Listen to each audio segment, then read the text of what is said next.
BBC radio 3 کی خصوصی series سنہرا اسلامی دور کی اس قسط میں مورخ جوناتhan بلوم بتا رہے ہیں کہ کیسے اسلامی دانشوروں اور مفکروں نے اپنے یورپی ہم عصروں سے بہت پہلے کاغذ کے استعمال کو عام کیا۔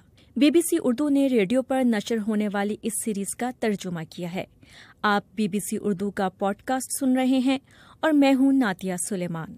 کبھی آپ نے سوچا ہے کہ ہر بار جب آپ رم سے کاغذ نکال کر کمپیوٹر پرنٹر میں ڈالتے ہیں تو اس ایک عمل کے دوران ایک اعتبار سے آپ خطاطی یا لکھائی کی لگ بھگ 2000 سال پر محیط تاریخ کا سفر طے کر لیتے ہیں۔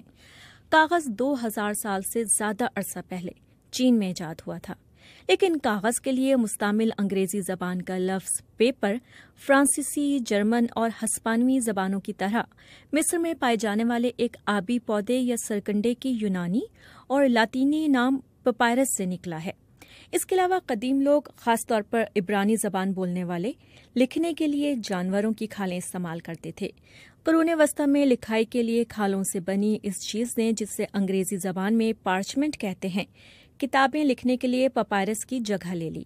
لفظ رم کا ذکر، جس سے اب مراد 500 صفحات کا ایک پیکٹ ہوتا ہے، ہمیں ایک بالکل مختلف سمت میں لے جاتا ہے، کیونکہ یہ عربی زبان کے لفظ رزمہ سے نکلا ہے، جس کا مطلب ہے گٹھی۔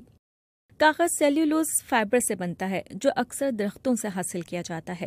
چین میں جنہوں نے کاغذ ایجاد کیا وہ گرم آب و ہوا والے خطے میں رہتے تھے اور مختلف پودوں اور جھاڑیوں کی اندرونی چھال سے کاغذ بناتے تھے۔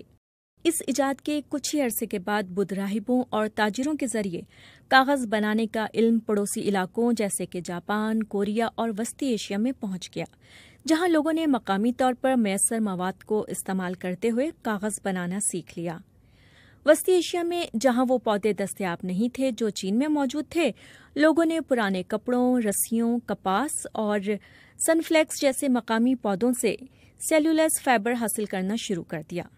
7ویں اور 8ویں صدی میں جب مسلمان، جو اس وقت تک صرف پپائرس اور پارچمنٹ سے واقف تھے، وسطی ایشیا میں پہنچے اور انہوں نے پہلی بار کاغذ دیکھا تو انہیں احساس ہوا کہ اس سے تو بہت فائدہ اٹھایا جا سکتا ہے۔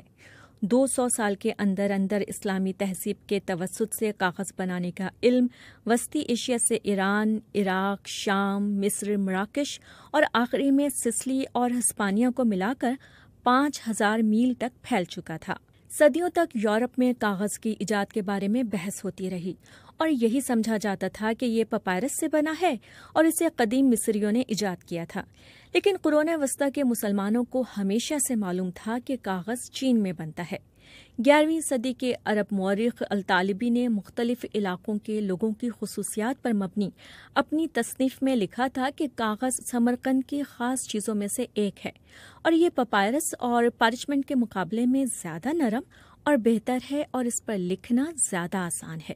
الطالبی کے مطابق سن 751 میں عربوں کے ساتھ جنگ طلاس میں قیدی بننے والے چینیوں کے ذریعے کاغذ بنانے کا طریقہ سمرقند تک پہنچا۔ انہوں نے لکھا کہ پھر کاغذ بڑے پیمانے پر بننے لگا اور اس کا عام استعمال شروع ہو گیا اور وہ سمرقند کے لوگوں کی اہم برآمدات میں شامل ہو گیا۔ اس کی اہمیت کا سب کو اندازہ تھا اور ہر جگہ لوگ اس کو استعمال کرنے لگے۔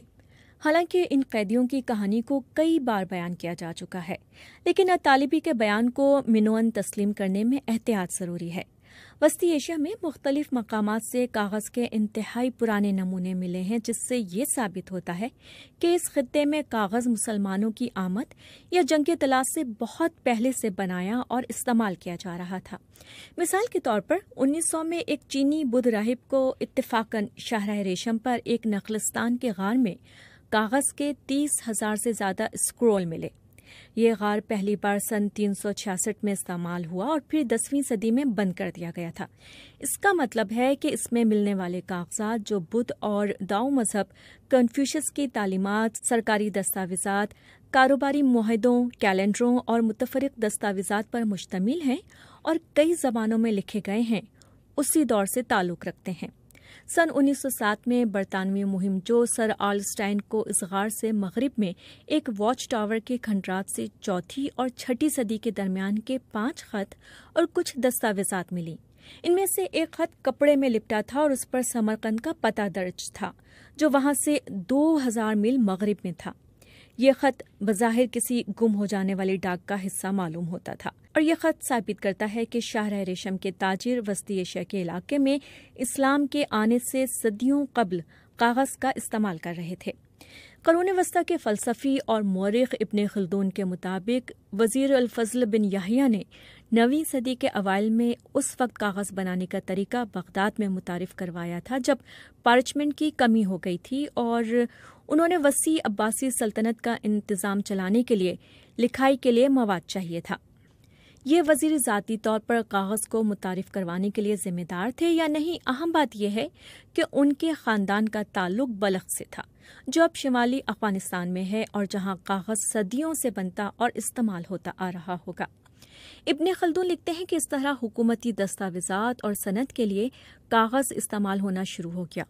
لوگوں نے اسے علمی کام کے لیے استعمال کرنا شروع کر دیا اور کاغذ بنانے کی صلاحیت میں بھی قابل قدر حد تک اضافہ ہو گیا۔ ابن خلدون نے افسر شاہی کے لیے کاغذ کی اہم خاصیت کا ذکر نہیں کیا، اور وہ تھی اس کی سیاحی جذب کرنے کی صلاحیت، جس کی وجہ سے پپائرس اور پارچمنٹ کے برعکس اس پر لکھے کو مٹانا مشکل تھا۔ کاغذ پر لکھی گئی تحریر زیادہ محفوظ تھی اور اس میں جعل سازی کا امکان کم تھا۔ 9ویں صدی میں کاغذ کی نئی دستیابی کی وجہ سے ادب، نیچرل سائنس سے لے کر مذہب تک حقیقتاً تمام مضامین میں تخلیقی کام کی بہار آ گئی۔ علماء نے کاغذ پر پیغمبر اسلام کی احادیث کو جمع کیا۔ 9ویں صدی کے آغاز میں عباسی خلیفہ المامون نے شاہی کتب خانے کو، جسے بیت الحکمہ کہا جاتا تھا، وسعت دی۔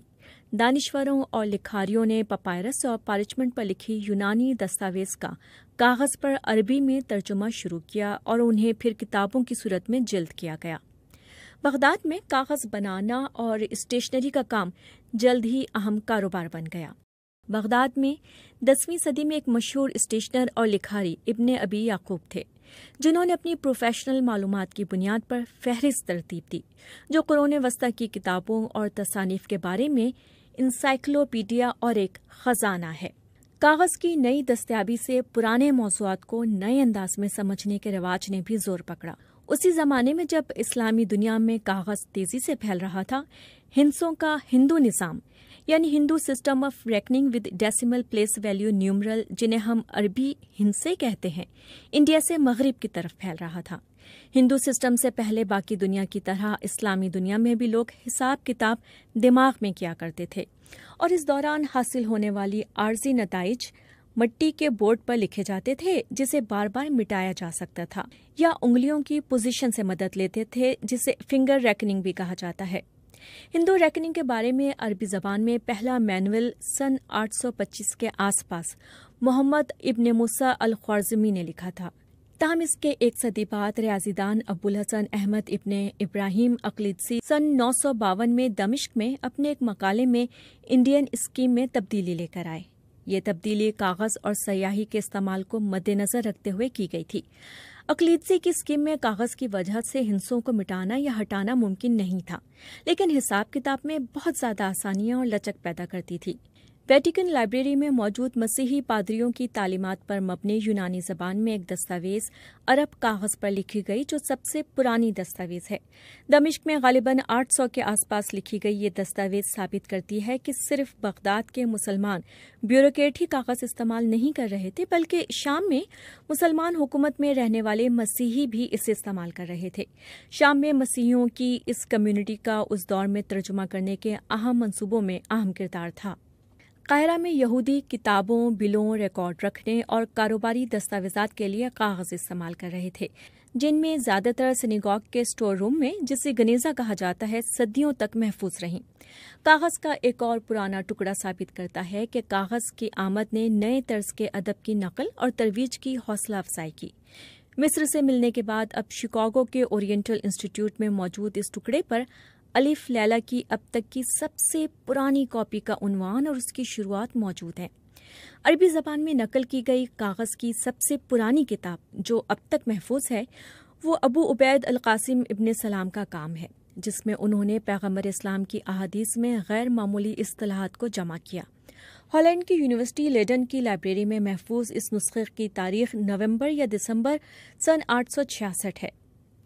یہ نسخہ ثابت کرتا ہے کہ اسلامی دنیا میں کاغذ 9ویں صدی میں صرف اسلامی نہیں بلکہ یہودی اور مسیحی مذہبی اور سیکولر تحریروں کے لیے بھی استعمال ہو رہا تھا۔ ایرانی سیاح ناصر خسرو، جنہوں نے سن 1030 اور 1040 کی دہائی میں قاہرہ کا سفر کیا، بتاتے ہیں کہ پرانے قاہرہ میں سبزی فروش دکاندار بک جانے والا سامان کاغذ میں لپیٹ کر دیتے ہیں۔ اس سے اندازہ ہوتا ہے کہ کاغذ اب بہت سستا ہو چکا تھا۔ استعمال شدہ کاغذ کو نیا کاغذ بنانے کے لیے استعمال کیا جاتا تھا۔ یورپیوں نے سن 1000 کے آس پاس کاغذ کا پہلی بار استعمال شروع کیا اور مسلمانوں کی طرف سے ہسپانیہ میں کاغذ کی پہلی مل قائم کیے جانے کے بعد یورپیوں نے اٹلی میں سے بنانا شروع کیا۔ 14ویں صدی کے اختتام پر جرمن آلمن شٹومر نے، جو اٹلی کی کاغذ کی ملیں دیکھ چکے تھے، ایلپس کے پہاڑی سلسلے کے شمال میں نیورمبرگ میں کاغذ کی پہلی مل لگائی۔ شٹومر کی مل جیسی ملوں کے بغیر 15ویں صدی میں یوہان گیٹنبرگ کے پرنٹنگ پریس سے شروع ہونے والا ثقافتی انقلاب ممکن نہیں ہو سکتا تھا، کیونکہ ان پرنٹنگ پریسوں میں کاغذوں کے رم استعمال ہوتے تھے اور شاید بہت کم لوگوں کو اندازہ تھا کہ وہ رم آ کہاں سے رہے تھے۔ اس کے بعد سے ہماری کاغذ کی طلب کبھی کم نہیں ہوئی، اور جیسے جیسے ہم اس کا نیا استعمال اور بنانے کے نئے طریقے سیکھ رہے ہیں، ہمیں چین سے مغرب تک کاغذ کے رم پہنچانے میں اسلام کے سنہرے دور کے مرکزی کردار کو نہیں بھولنا چاہیے۔